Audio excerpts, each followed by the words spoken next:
Alright, Ezekiel's will. Battle in the sky. In the battle in the sky, it is scientifically clear that the will, the mother plane, will be the victor due to the fact that nature has given anyone the advantage over the other.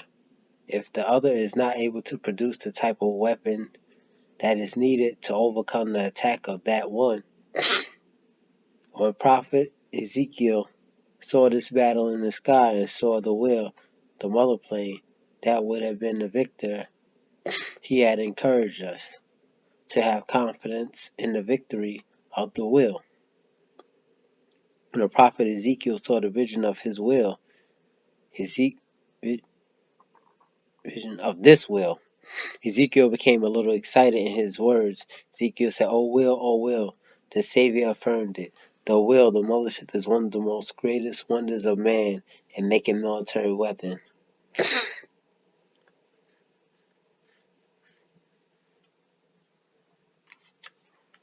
The well-trained crew of the mothership, the will, can dodge enemies and make enemies to look for the will where the will is not.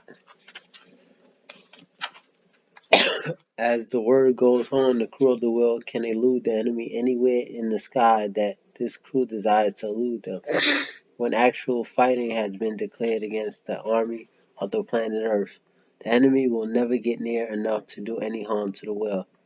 Actually, the will, the mothership, serves as a carrier for 1,500 deadly prepared planes which to visit mankind on planet Earth.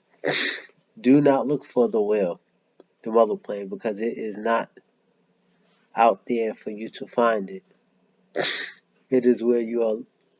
It's where you are looking for it. It carries supplies for the crew of this made will-like plane. It's something to marvel at.